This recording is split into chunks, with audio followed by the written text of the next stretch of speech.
Hey juniors, Mr. Maureen here. I wanted to make this video both for context of the assignment as well as some explaining of how to fill out the documents, make sure that you get everything submitted correctly.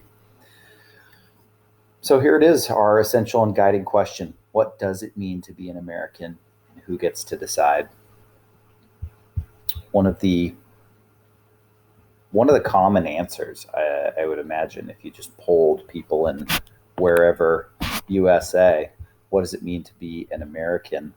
Um, Many people would come back with some parts of the Declaration of Independence and the ideals, like we talked about the other day, that exist um, and flow from that document that have been made into specific laws and standards and customs in our society and translate for people.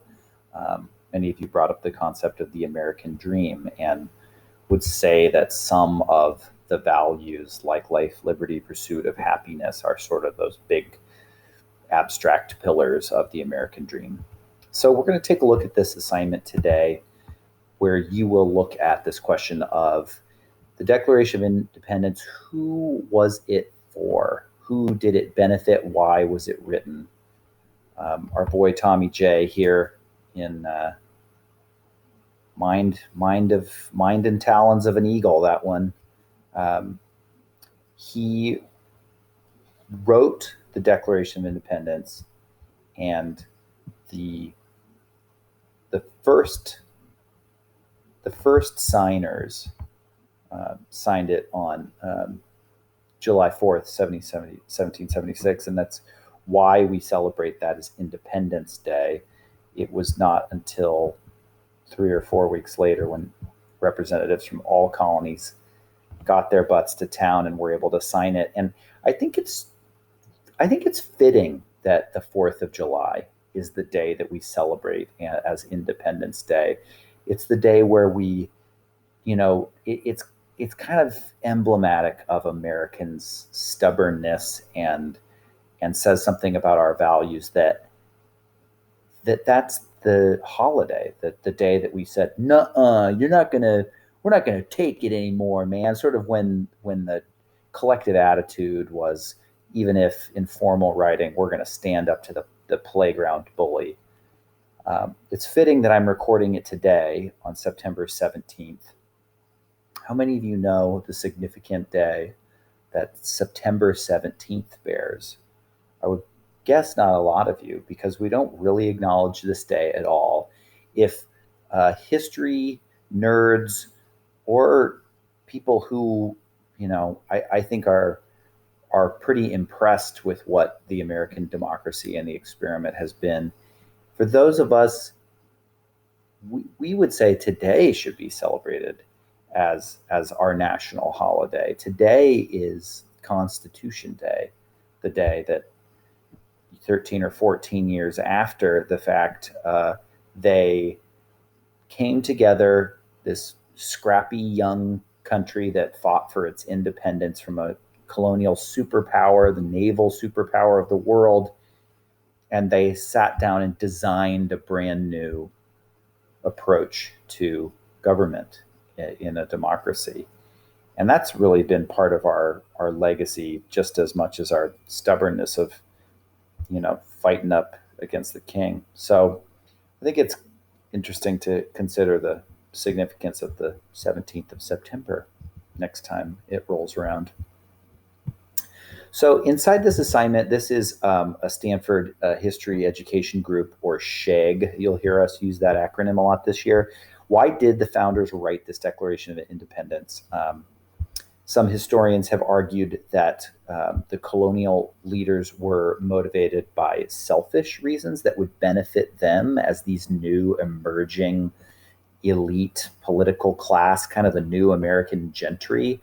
These were your George Washingtons and your TJs and your big landowners who stood to gain a lot by becoming the new power brokers of this young nation.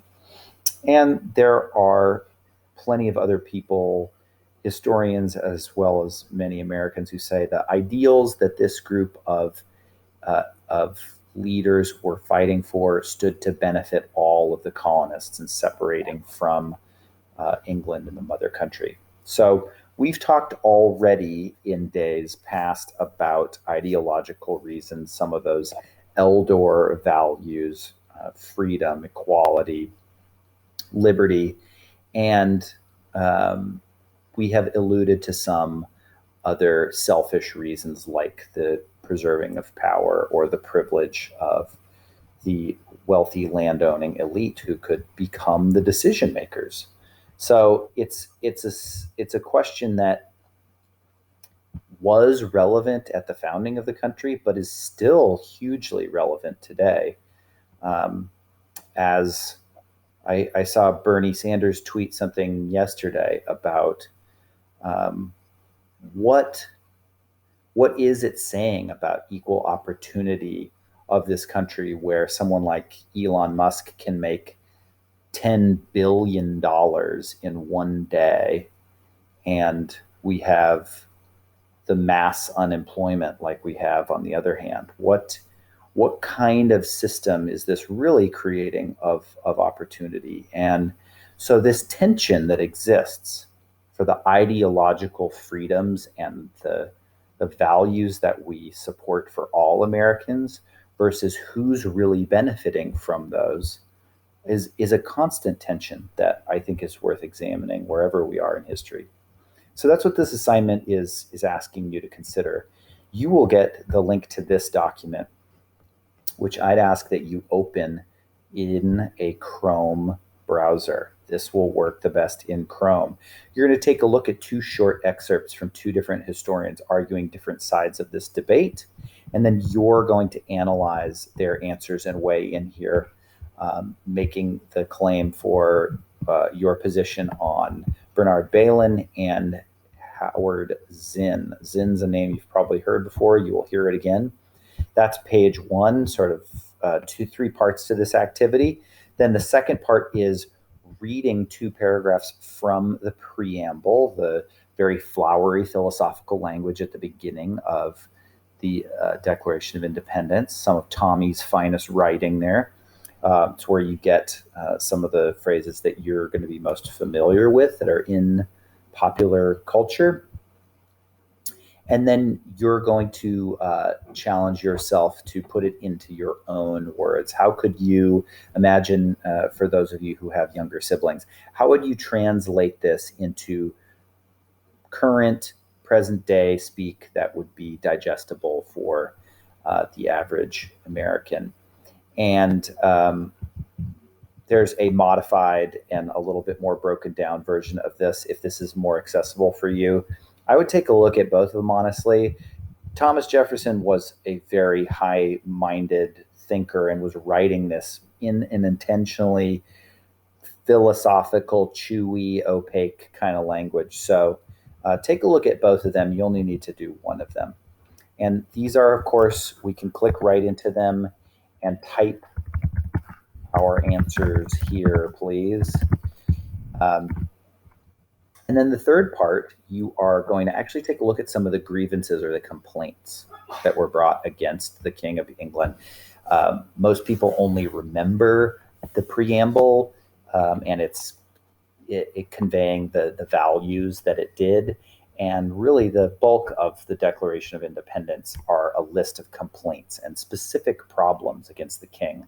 And so what you're going to do here is kind of weigh in for yourself on this debate and take a look at, was this grievance, this individual problem, was it an example of something that stood to benefit only the rich, in which case you type an O, or was it something that could benefit all of the colonists and stood to really improve the experience for all of the people in this hopeful and young, scrappy country? Then you'll finish out your last 2 answers here, typing full, complete sentences. And then when you've finished, if you just drag your cursor to the top, you'll get this menu, and then you can click print. And rather than send it to an actual printer, once you've filled out all your answers, you'll say, I want to save this as a PDF. I will print to PDF is what you're doing. You are going to save to your favorite folder, probably your history folder, wherever you're sending that stuff, maybe your OneDrive, and you're going to call this last name DOI, Declaration of Independence, for whom, and then you're going to save it, and then that is the assignment that you'll upload for this, the third part of your 4-part playlist. Good luck. I'll see you when I see you.